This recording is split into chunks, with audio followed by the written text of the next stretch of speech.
بسم اللہ الرحمن الرحیم۔ امام نے خود عباس کو خدا سے مانگا ہے کہ ایسا بیٹا عطا ہو کہ جو شجاعت میں، وفا میں، اطاعت میں اپنی کمال پر ہو۔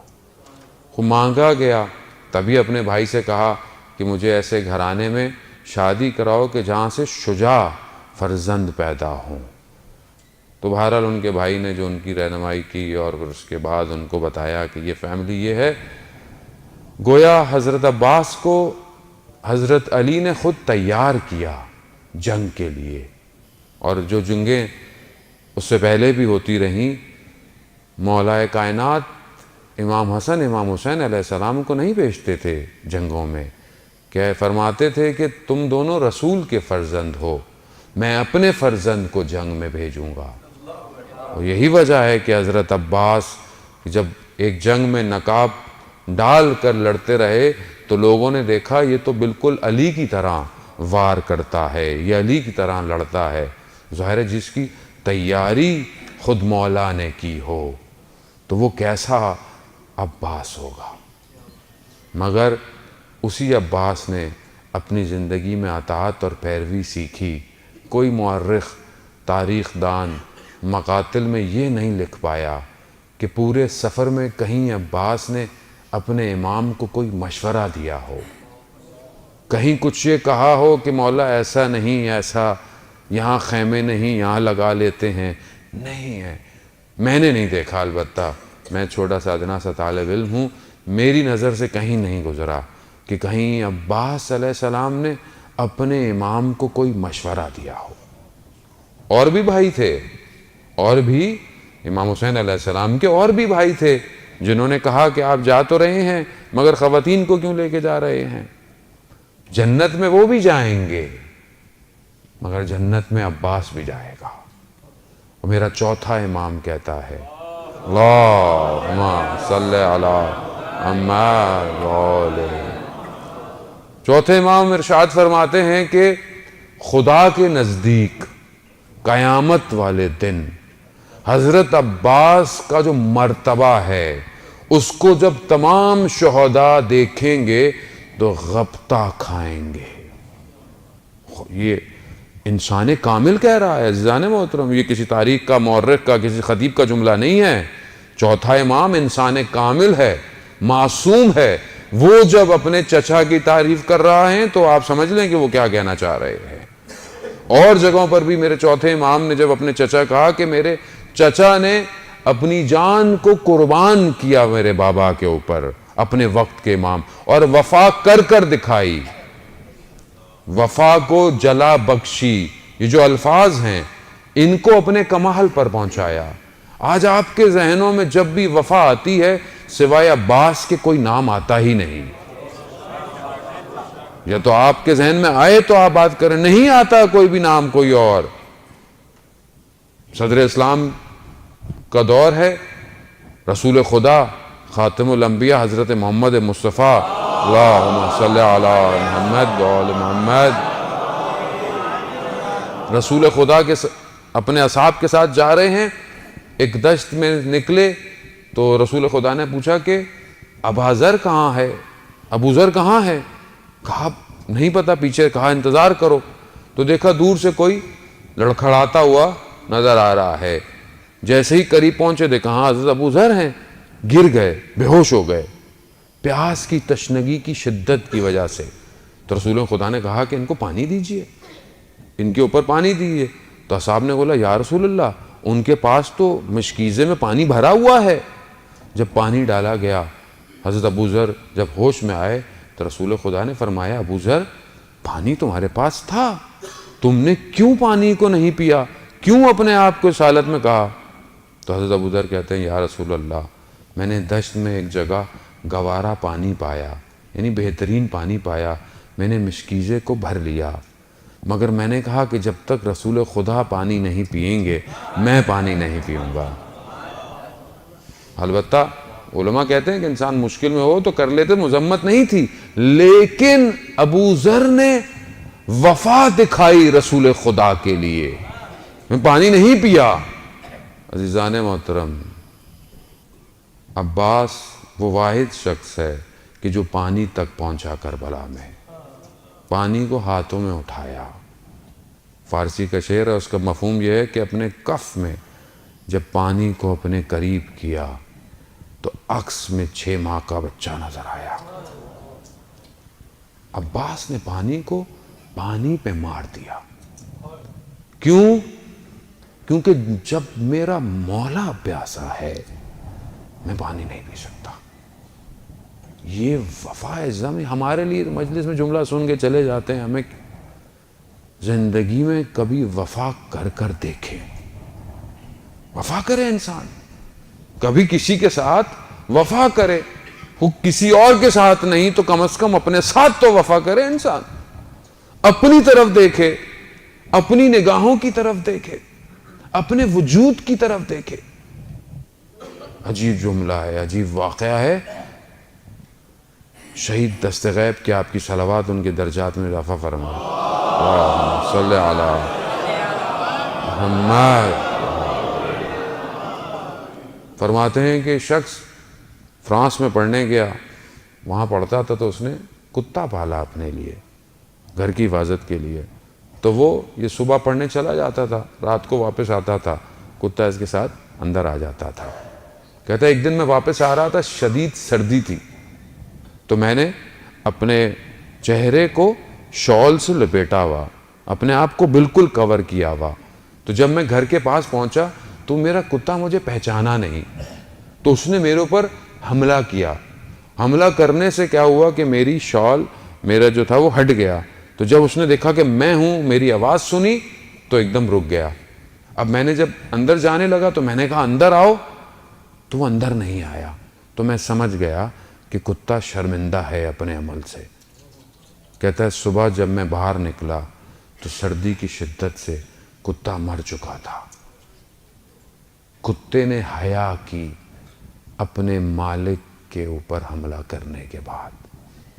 عزیزان محترم، ہم خدا کے کتنے فرمانوں کو پیچھے گزارتے چلے جاتے ہیں۔ خدا کتنا ہمیں کہتا ہے کہ یہ مت کرو، ہم وہ کیے چلے جاتے ہیں۔ کتنی حیا اور وفا ہے ہمارے اندر۔ آج ہم غازی عباس کے لیے وفا کا درس لے رہے ہیں۔ وفا، میں کتنی وفا کر رہا ہوں، میں کتنی اپنی ان آنکھوں سے وفا کرتا ہوں کہ پروردگار تو نے نعمت دی ہے، ان کو کفران نعمت نہ کروں۔ کتنی وفا ہے میری آنکھوں سے، کتنی وفا ہے میری سوچوں سے، کتنی وفا ہے کہ میں خدا کو سجدے کر رہا ہوں پھر جا کر کسی اور سے دل لگا رہا ہوں۔ عزیزان محترم، حضرت عباس نے وفا پر کمال اور اوج دکھایا اور جتنا کچھ کر سکتے تھے کیا، مگر اپنے امام کی اطاعت کی۔ اطاعت ہے وہ آج ہم یہاں آئے کیوں ہیں؟ ویسے بھی جمعے کا دن ہے، ظہور کا متوقع دن ہے، اور ایک عجیب رابطہ بھی ہے۔ علماء بیان کرتے ہیں حضرت عباس کا اور امام زمانہ کا۔ علماء بیان فرماتے ہیں کہ جہاں پہ بھی حضرت عباس کا ذکر ہو، ان مجلس میں امام زمانہ تشریف لاتے ہیں۔ اللہم صلی علی محمد وآلِ محمد۔ عزیزان محترم، ہم دیکھیے کہ آج ہم وقت کا امام انشاءاللہ ان کی نظر نگاہیں ہماری طرف ہوں، اور یقیناً ان کی نگاہیں ہماری طرف ہیں۔ اللہم صلی علی محمد وآلِ محمد۔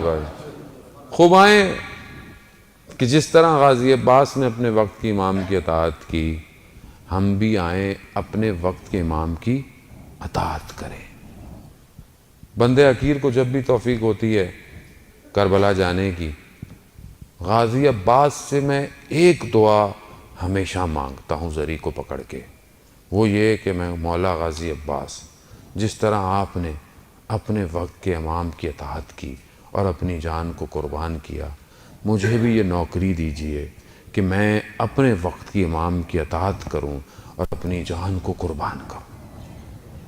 عزیزان محترم، غازی عباس کا ذکر سننے آئے اور وفا کے پیکر کا ذکر سننے آئے، اطاعت ذکر سننے آئے، اور دل میں یہ کہیں خیال ہی نہ ہو کہ میں بھی تو اپنے وقت کے امام پر قربانی دوں.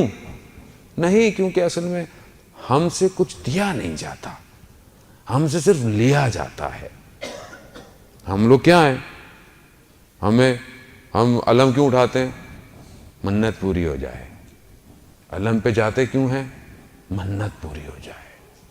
کسی دن علم سے آواز آ گئی کہ اپنی جان دو، اس دن کتنے علم اٹھائیں گے ہم؟ عزیزان محترم، میں حقیقت آپ سے بیان کر رہا ہوں. منع نہیں ہے اہل بیت سے مانگنا، وہ تو ہے ہی مانگنے کے لیے، وہ تو کہتے ہیں مانگو ہمارے در سے آؤ. ان کے در نے تو عطا کرنا ہے. خدا مغفرت کرے ہماری والدہ کو، ان کی جاننے والے تھیں، اہل سنت برادران میں سے تھے، محلے میں رہتے تھے. 8-9 سال ہو گئے تھے، ان کے یہاں اولاد نہیں ہوتی تھی. تو وہ کافی والدہ کے پاس آتی تھیں کہ اولاد نہیں ہے. یہ میں آپ کو اپنی زندگی کا واقعہ بیان کر رہا ہوں، آپ کی زندگی میں بھی 100 واقعات ایسے ہوں گے. ہماری والدہ بہت زیادہ پڑھی لکھی تو تھی نہیں خاتون. انہوں نے کہا کہ بھائی میں ایک کام کر سکتی ہوں، آپ میرے ساتھ چلیں، امام بارگاہ میں ایک علم لگا ہوا ہے، اور وہاں جا کر بیٹا مانگے، اولاد مانگے. عزیزان محترم، خدا نے 1 نہیں 2 نہیں، ان خاتون کو 4 بیٹے دیے. قاضی عباس ہے، باب الحوائج ہے، حوائج کا دروازہ ہے. یعنی آپ اپنی حاجتوں کو مانگیں، باب الحوائج ہے. لیکن میں ساری زندگی مانگتا رہوں گا کیا؟ میں دوں گا کب انہیں؟ میں کیا دوں؟ مولا بیٹا دے دے، وہ دے دیا. مولا نوکری دے دے، دے دی. مولا گھر دے دے، دے دیا. کبھی میں نے یہ جا کے بولا مولا آپ نے تو بہت کچھ دیا، مولا میں آپ کو کیا دے سکتا ہوں؟ کیا دے سکتا ہوں میں؟ وہاں سے ہو سکتا ہے یہی آواز آئے کہ اپنے وقت کی امام کی اطاعت کرو، وقت کے امام کو پہچانو. کتنا وہ تمہاری زندگی میں ہے وقت کا امام. یا لیتنی کنت معاکم، کاش مولا آپ کے ساتھ ہوتے، کامیاب ہو جاتے. ذریعے سے یہی آواز آئے گی، کاش کیوں کہہ رہے ہو؟ وقت کا امام تو ہے تمہارے پاس، کاش کیوں کہہ رہے ہو؟ ہے وقت کا امام عزیزان محترم. مگر میری توجہ نہیں ہے. میں جوانوں سے مخاطب ہوں، ظاہر ہے حضرت عباس یعنی جوان کربلا میں، جوان کا وجود اسلام کی بقا کے لیے، جوان اسلام کے لیے کیا کر سکتا ہے؟ میں جوان ہوں تو میں کیا کر رہا ہوں اپنی جوانی کے لیے؟ کیا میری پلاننگ ہے؟ کیا میرا فیوچر فورکاسٹ ہے؟ میں کہاں جا رہا ہوں؟ دنیا کدھر جا رہی ہے؟ میں کہاں جا رہا ہوں؟ یہ بہت مہم ہے عزیزان محترم. میرا اپنے جوانوں سے مطالبہ ہے کہ اپنے آپ کو دنیا کی ہر فیلڈ میں آگے لے کر آئیں، ایجوکیشن میں آگے لے کر آئیں. کیوں اپنے آپ کو لوگ گریٹ سمجھتے ہیں؟ کیوں اپنے آپ کو سمجھتے ہیں کہ ہم نہیں کر سکتے؟ کیوں نہیں کر سکتے؟ مگر جو کر رہے ہیں ان کے پر لگے ہوئے ہیں. مگر جو اسپیس پر جا رہے ہیں، جو دنیا کے نئے جو ہے وہ پلانٹس کو جو ہے وہ نکال رہے ہیں، جو ٹیکنالوجی بنا رہے ہیں، وہ کون ہے؟ کوئی اور مخلوق ہے. جب خدا کہتا ہے کہ تم محنت کرو، تم ہمت کرو، میں تمہارا ساتھ دوں گا. مگر میں تبھی کروں عزیزان محترم کہ جب تک میری زندگی میں کوئی ہدف نہیں ہوگا. میری زندگی میں ہدف نہیں ہے. ہم شارٹ کٹ، بس میں یوں کر لوں، یہ کر لوں، یہ کام ہو جائے، یہ 4 پیسے یہاں سے آ جائیں، وہاں سے آ جائیں. عزیزان محترم، جس امام کے ماننے والے ہیں وہ کائنات کا CEO ہے، کائنات اس کے اختیار میں ہے، اور ہم ایک چھوٹی سی کمپنی پہ خوش ہو جائیں. میں کیوں نہیں پرواز کر پا رہا؟ کیونکہ میں سوچ نہیں رہا بڑا، میرا ہدف نہیں ہے. ایک اسپیکر کہنے لگا کہ ایک ٹیچر کلاس میں اپنے گئی، اس نے دیکھا کہ بچہ جو ہے وہ بہت ہی عجیب و غریب ہے، دروازے کے ساتھ الٹی سیدھی مستیاں کر رہا ہے. میں گئی تو مجھے غصہ آیا. میں نے کہا کلاس سے باہر نکل جاؤ. نکل گیا. میں نے پرنسپل کو جا کے بولا کہ یا تو میں ہوں یا تو یہ بچہ ہو. برداشت نہیں کیا کہ بچہ بدتمیز ہے، نکال دیا اس کو. کہ تو پھر میں جب ٹیچرز کے ساتھ روم میں گیا تو میں نے کہا کہ میں نے یہ کر دیا. تو ایک ٹیچر نے کہا کہ آپ کے پاس سارے وہ الفاظ نہیں کہ آپ سب دروازے کھول سکیں. تو مجھے بہت غصہ آیا. لیکن میں بیٹھ کر میں نے سوچا کہ صحیح کہہ رہا ہے، میرے الفاظ وہ نہیں کہ جو ہر دروازے کی چابی ہوں۔ کہتے میں نے ایکسٹرا پڑھنا شروع کر دیا، مختلف بچوں کے بیہیویئرز کو جاننا شروع کر دیا، پھر میں اس مقام پر پہنچ گئی کہ جب بھی اسکول میں کوئی بھی آڑا ٹیڑھا شیطان بچہ ہوتا تھا، سب کہتے تھے کہ اس ٹیچر کو دو، یہی سب صحیح کر سکتا ہے۔ یعنی ہدف ہونا ضروری ہے۔ میری لائف میں جب کوئی مشکل آتی ہے میں تو لرزنا شروع ہو جاتا ہوں۔ یہ مشکلات اپورچونٹیز ہیں، ان کو اویل کریں۔ جب خدا مشکل میں ڈال رہا ہے، خدا کچھ دینا چاہ رہا ہے، خدا کچھ سمجھانا چاہ رہا ہے۔ ہمارے پاس آتے ہیں مولانا صاحب سب کر لیا، ساری چیزیں کر لی، دعائیں کر لی، وظیفے کر لیے، سب کر لیا، مگر پھر بھی کام نہیں ہو پا رہا۔ عزیزان محترم، کہیں کوئی سوئی پھنسی ہوئی ہے، یا تو کوئی ایک نیک کام تھا جو آپ نے چھوڑ دیا ہے، یا کوئی ایک ایسا غلط کام ہے جو آپ نے کرنا شروع کر دیا ہے۔ کوئی ایک چیز ہے۔ عزیزان محترم، خدا نہیں چاہتا اپنی مخلوق کو عذاب دے یا سختی میں رکھے یا غضب دے۔